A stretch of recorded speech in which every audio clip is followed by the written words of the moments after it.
బావా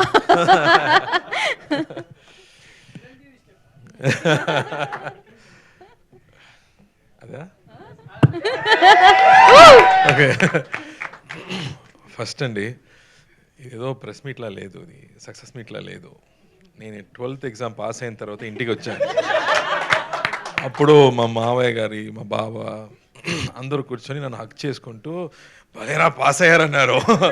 అలా అనిపించింది, ఏదో ఫ్యామిలీ ఫంక్షన్కి వచ్చి మీ అందరూ ఆ కార్ నుంచి రిసీవ్ చేసి ఇక్కడికి వచ్చి నన్ను అప్రిషియేట్ చేయడం అనేది ఆయన చెప్పినట్టు ఇది ముందు నన్ను అలా చూడలేదు. బట్ మంచి సినిమా చేసేటప్పుడు definitely I will get calls from here. అందరూ కాల్ చేసి సినిమా గురించి మాట్లాడతారు, అప్రిషియేట్ చేస్తారు, అది నాకు తెలుసు. బట్ ఇలాంటి ఒక విషయం నాకు టోటల్గా కొత్తగా అనిపిస్తుంది. ఫస్ట్ దానికి, ఆ ప్రేమానికి ఫస్ట్ థ్యాంక్స్ అండి, పెద్ద థ్యాంక్స్. అది సినిమాలో మనం ఏడిపించాము, దానికోసం నన్ను తీసుకొచ్చి ఇక్కడ కూర్చొని నన్ను ఏడిపిస్తున్నారు. ఎమోషనల్ అయ్యాను మీరు చెప్పారు అప్పుడు. So thank you for this love. First నేను థ్యాంక్స్ చెప్పాలంటే కె విశ్వనాథ్ గారు, బాలచందర్ గారు, కమల్ హాసన్ గారు, దాసనారాయణ గారు, మహేంద్రన్ గారు, ఇలాంటి గొప్పవాళ్ళు ఇలాంటి సినిమా మనకు చిన్నప్పుడే చూపించారు. దానివల్లే ఇలాంటి ఒక స్క్రిప్ట్ వచ్చేటప్పుడు నేను అది ఐడెంటిఫై చేసుకున్నాను. ఆ టేస్ట్ని ఫస్ట్ మన లోపల పెట్టారు. దానివల్లే ఇలాంటి ఒక సినిమాని అక్సెప్ట్ చేయడం జరిగింది. అండ్ ఈ సినిమా నేను కథ ఒక నావల్గా రాసేది, ఇది సినిమా స్క్రీన్ ప్లే కాదు.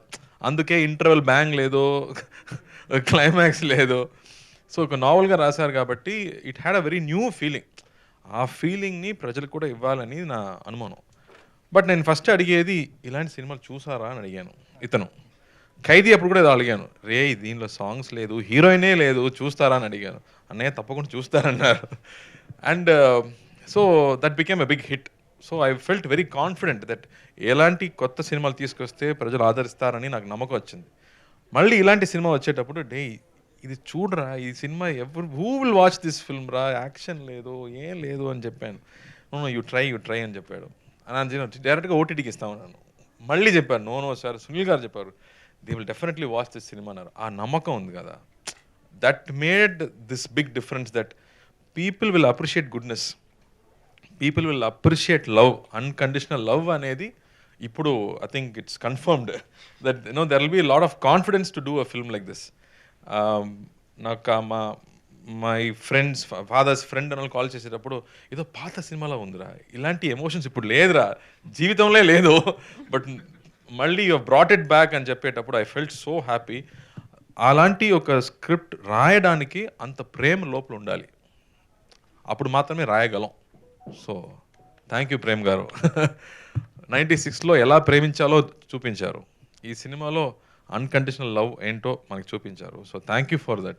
నేను విజయ్ సేతుపతికి థ్యాంక్స్ చెప్పాను ఆడియో ఫంక్షన్లో, ఇలాంటి ఒక డైరెక్టర్ని ఇంట్రడ్యూస్ చేయనందుకు నేను థ్యాంక్స్ చెప్పాను, అలాగే మళ్ళీ చేసినందుకు. సో తెలుగు ఇంకో నేర్చుకుంటున్నాను, సమీక్షండి. So I felt very happy that we made this film, part of this film. And ఇమీడియట్గా అన్నయ్య కూడా అదే చెప్పారు, you have to do this film. And so that love అనేది ఆ స్క్రిప్ట్ నుంచే వచ్చింది. సో ఏదో that he wrote it with so much love that now it is here also. మీరు కూడా అదే చెప్తున్నారు, ఆడియన్స్ కూడా అదే చెప్తున్నారు, కాబట్టి I feel so happy.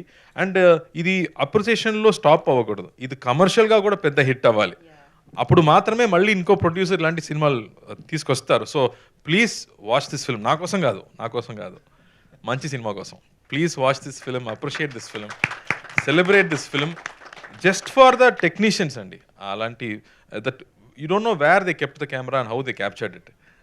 You know ఒక when you see a bull it appear sacred. ఒక సైకిల్ చూస్తే ట్రెషర్గా అనిపిస్తుంది. ఇప్పుడు సైకిల్ చాలా ఈజీ, అమెజాన్లో కొడితే ఇమీడియట్గా ఇంటికి వస్తుంది. బట్ మనం ఒక సైకిల్ కావాలంటే 6 months తినకుండా ఫుల్ డ్రామా చేయాలి, అప్పుడే మా నాన్న మాకు సైకిల్ కొనిస్తారు. బట్ ఇప్పుడు సైకిల్ అనేది ఈజీ అయిపోయింది. But there are times when we have to appreciate small things అనేది ఈ సినిమాలో ఒక న్యూ జనరేషన్కి మనం ఇంట్రడ్యూస్ చేసాము, that you have to appreciate small things అనేది. సో ఇలాంటి గొప్ప విషయం ఆయన రాశారు. So please watch this film just to appreciate that goodness. And Sridivya ప్రతి డైలాగ్లో క్లాప్స్ వచ్చింది. ఒక మంచి ఒక ముఖ్యంగా ఐఎమ్ వాచింగ్ ద సినిమా, చాలా కష్టపడి పైకి వచ్చాడు. ఏదో ఏదో ఏదో ఒక్కసారి బియర్ తాగుతాడు పాపం అని చెప్తుంది. ఎంత క్లాప్స్ ఆ డైలాగ్ అమ్మా. దట్ మన అండర్స్టాండింగ్ వైఫ్ అనేది నో బ్యూటిఫుల్. అండ్ మనం ఇద్దరం పాడుతున్నాము నైట్లో, అప్పుడు ఒక నవ్వు, ఆ నవ్వుకి క్లాప్స్. That beautiful. అంత ఇన్నసెన్స్ నా గురించి మాట్లాడుతున్నావు, నువ్వు ఇన్నసెన్స్ ఏంటి? So I think she accepted this film. Small character అయినా ప్రతి ఒక్క క్యారెక్టర్స్ పెద్ద పెద్ద యాక్టర్స్ చేస్తారు, ఎందుకంటే they all wanted to be part of this అనేది. ఆ గుడ్నెస్ అనేది we all enjoyed. And now I'm feeling like I'm being hugged by 100 people. So thank you for that. ఒక మీరు చెప్పినట్టు దిస్ ఫిల్మ్ ఇస్ థెరప్యూటిక్ అని చెప్తున్నారు. మా సొసైటీలో ఉన్న గొప్పతనం అదే. మనకి సైకాట్రిస్ట్ ఏం కావాలి లేదండి, మన కజిన్స్తో కూర్చుంటే మాట్లాడితేనే అన్నీ you become peaceful. So that way thank you for this big hug. If you talk more I'll start crying. So thank you, thank you, thank you, thank you. And thanks to you too. Thank you అండి. Thank you.